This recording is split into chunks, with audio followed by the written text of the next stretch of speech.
Bonjour à tous, aujourd'hui on va parler des écrans pliables, on en a beaucoup parlé avec Samsung, on va en parler avec plein d'autres parce que vous allez voir que c'est un sujet très intéressant, quelque chose qui va vraiment se développer. On va parler aujourd'hui des écrans pliables de Huawei et ça on y va maintenant.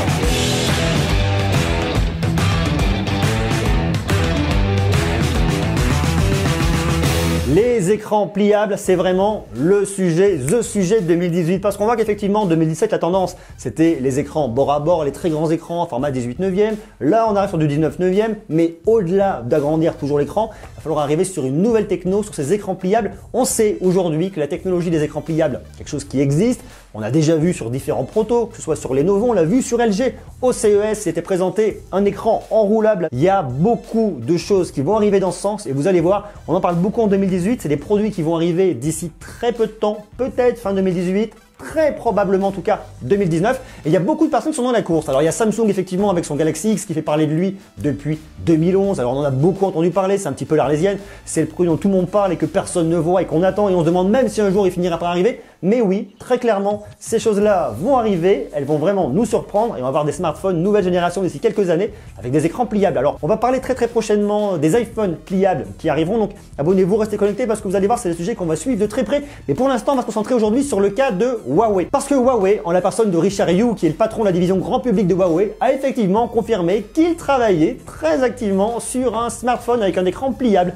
Que pour l'instant, ils avaient un prototype fonctionnel, mais que bon, il y avait encore un petit peu de taf parce que en réalité, leur prototype, c'est une espèce de bouquin qui va se plier avec un écran, sauf qu'aujourd'hui, c'est pas un écran, ce sont deux écrans avec une charnière au centre, mais qu'à terme, il n'y aura plus qu'un seul écran pliable, qu'il leur faut effectivement encore travailler pour un écran toujours plus flexible et pour avoir un produit qui est toujours mieux fini d'un point de vue général, d'un point de vue global. Donc on voit effectivement que ces smartphones pliables vont arriver et ça plus rapidement qu'on peut le penser. Alors à l'origine de tout ça, on a un brevet qui a été découvert par le site Let's Go Digital qui nous annonce un petit peu la couleur et qui nous montre à quoi pourrait ressembler le smartphone avec un écran pliable de Huawei. C'est un brevet qui a été déposé en septembre 2017 et qui a été publié le 29 mars 2018 auprès de l'Organisation mondiale de la propriété intellectuelle. Alors qu'est-ce qu'on voit quand on regarde ce brevet? On voit effectivement une espèce de bouquin, un bouquin qui va se plier avec un écran central. Donc on imagine que son smartphone, une fois fermé, il sera comme ça. Donc là, au milieu, un écran. Là, vous avez ma prise de notes. Si vous arrivez à me déchiffrer, bon courage, c'est que vous savez lire le hiéroglyphe.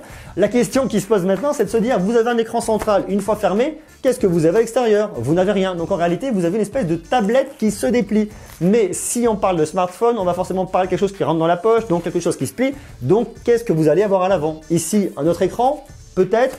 Ou alors est-ce que votre écran pliable va se plier dans les deux sens, comme ça et comme ça? Et là, ça me fait penser un petit peu au produit de ZTE, l'Axon M que je vous ai présenté au mois de janvier dernier au CES de Las Vegas, qui, une fois comme ça, vous avez un écran. Lorsque vous le rouvrez, vous avez un deuxième écran. Alors, ce sont deux écrans avec un espace au milieu, une espèce de charnière.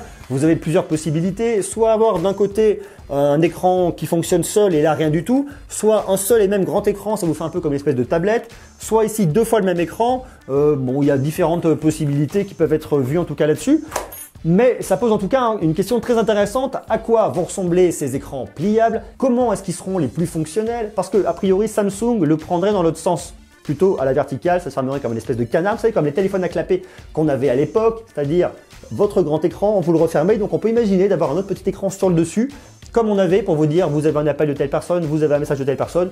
Bon, il y a encore plein de choses à mon avis qu'on ne connaît pas aujourd'hui, qui se dévoileront petit à petit. Mais en tout cas, ce qu'on voit et ce qui est super intéressant, c'est que les gros constructeurs comme Huawei, comme Samsung, comme Lenovo et bientôt comme Apple se penchent dès aujourd'hui sur la question des écrans pliables, des smartphones avec des écrans pliables, des choses toujours plus modulables qui vont rentrer sur des formats encore plus petits et qui, une fois ouverts, auront le format d'une petite tablette, en tout cas d'une phablette. En plus, ce qui est super intéressant là-dessus, c'est que Huawei est le numéro 3 mondial de la téléphonie mobile. Vous avez Apple et Samsung qui sont toujours un petit peu au coude à coude.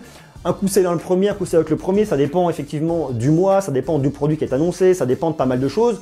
Ils se battent un petit peu cette place, hein, ils sont toujours un petit peu très serrés. Et Huawei le troisième, avec en tout cas une part de marché de l'ordre de 10%. Donc ils arrivent vraiment en force et l'intérêt pour Huawei, c'est d'être premier, d'être leader, d'être capable de surprendre avec un écran pliable avant tout le monde. Rien ne dit qu'ils vont être les premiers, peut-être Samsung, peut-être Lenovo. Apple très clairement, ils arriveront beaucoup plus tard, donc ils vont laisser un petit peu le temps aux autres de se casser les dents sur le marché, de voir si le marché mûr et s'il est intéressant. Mais en attendant, ce qui est sûr, c'est que Huawei a une vraie carte à jouer là-dessus pour proposer un produit innovant, révolutionnaire, un petit peu avant tout le monde. Qui de Apple, Huawei, Lenovo, Motorola, Samsung Et tous les autres seront le premier, sera le premier. Qui sera le grand champion à sortir en premier son smartphone avec un écran pliable? D'ailleurs, dites-moi vous ce que vous en pensez en commentaire. À quoi devrait ressembler un smartphone avec un écran pliable? Plutôt une forme de bouquin, plutôt quelque chose qui se plie à la verticale. Je ne sais pas si mon petit canard vous permet de vous projeter et d'imaginer ce que pourrait être un écran pliable dans ce sens-là. Enfin voilà, vous me marquez tout ça en commentaire, bien évidemment. On va en discuter ensemble. Restez connectés parce que ça, c'est des sujets dont on va beaucoup parler à l'avenir. Vous allez voir, c'est quelque chose de super intéressant et de super passionnant. Merci à vous d'avoir regardé cette vidéo. Comme d'hab, je vous invite à me laisser des jolis pouces, à vous abonner, à marquer tout ce que vous voulez en commentaire, à me joindre sur Twitter, Facebook, Snapchat, Instagram. Que sais-je, même Google+. Google+, est-ce que vous êtes sur Google+? Est-ce qu'il y a des gens sur Google+? Je suis pas sûr. En attendant, merci à vous, vous me marquez tout ça. Je vous donne rendez-vous très bientôt sur les sages. Je vous embrasse et d'ici là, portez-vous bien. Ciao!